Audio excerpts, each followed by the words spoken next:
Good afternoon. It is Friday, September 19th, and it is dry. We are officially at 5 weeks without a measurable rainfall.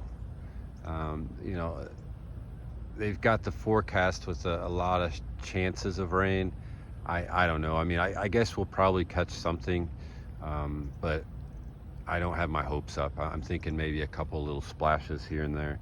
Honestly, we need a couple half-inch, an inch, and three-quarter-inch rains to even begin to think about pulling us out of the drought.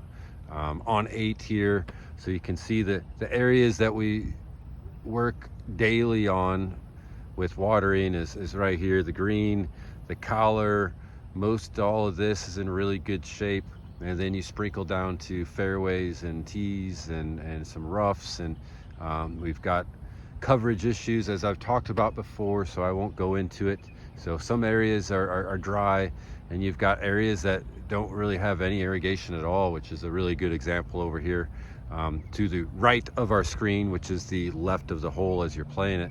Underneath those trees, we don't have any irrigation near that cart path, so the trees are a much more efficient specimen for sucking out every last little drop of moisture, so they are out competing the grass. So the grass is nice and brown and dormant, some of it dead, a lot of it's just dormant.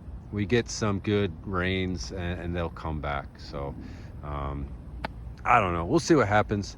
I know I'm tired of it being hot, that's for sure. So I don't think today's gonna hit 90. I think yesterday, maybe we'll call yesterday should be the last recorded day in the 90s for the remainder of the year. How does that sound? That sound good? It sounds good to me.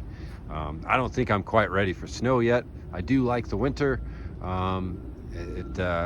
Hockey season. I love hockey. You all know that by now. Blues start preseason this weekend, so we're right there.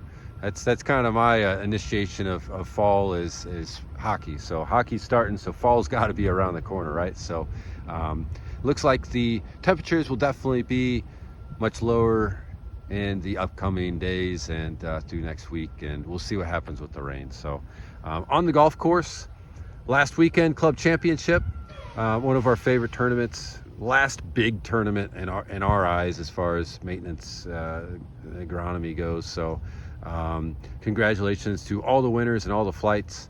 Congratulations to the entire golf field shooting 3,600 over par collectively for 2 days. That stat was given to me, which was pretty funny. So I guess our golf course is hard enough for the average golfer, right? Right, RB? So after that, we're trying to get some practices in. We haven't vented greens in a really long time. We've been doing a lot of rolling coming up to the club champ. The surfaces were definitely sealed off. It was hard getting moisture in.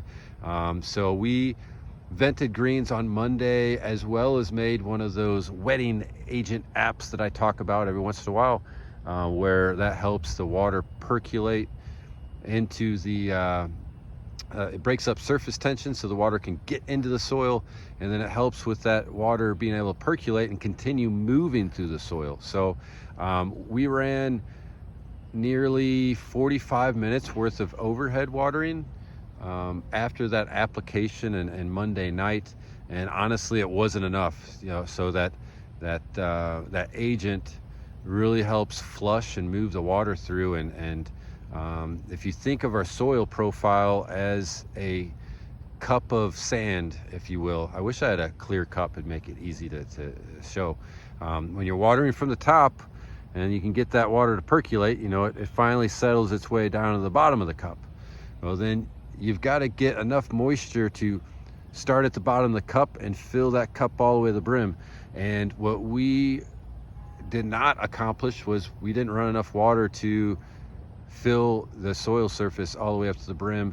So we had a lot more dry out in the days to come afterwards with the extra air cavities from venting, with the agent working, and with you know, it was 90 degrees as well. So we've got some dry areas that were dry during the club champ, and then some more drying after that in a couple of days after. So now we're back in the rehydrating, and you know, greens are softer, they're a little fluffy from a flush of growth from that water earlier in the week. So we're trying to get those dialed back in, but you know, we do not aerify greens until October 14th, I believe, Tuesday and Wednesday during the week. So you've got 3 more weeks that I'll consider bonus weeks of golf with greens that are not aerified. So that's the majority of, you know, our practices for this week. We did start on some irrigation fixes that we've been trying to catch up with. We moved into the new building. Once again, there will be a video and a bunch of information on that. So we're spending a lot of time on the golf course and a lot of time trying to move stuff and get things so that we can operate. And you know, it's been hustle and bustle as usual. So you know, I think the golf course is still really good. We moved the fairway heights up to a off-season height, so we're starting to prepare for dormancy, which will start to you know, come here in the next up and coming weeks and months. And so we were pretty close to it before with those cooler temperatures, and then we got the heat and it brought the zoysia back. So we'll take it for a little bit of recovery, but they'll be going to dormancy really soon. So I think that's it. I've been talking a lot, I guess. So we're at 6 minutes 40 seconds. Woo. So thanks for your support. I'm sure I'm missing something, but always am.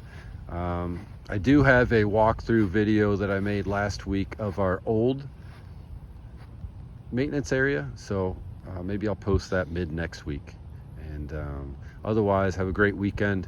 Do a little rain dance. We're ready for some rain, and we'll see you all on the golf course next week. Thanks. Bye-bye.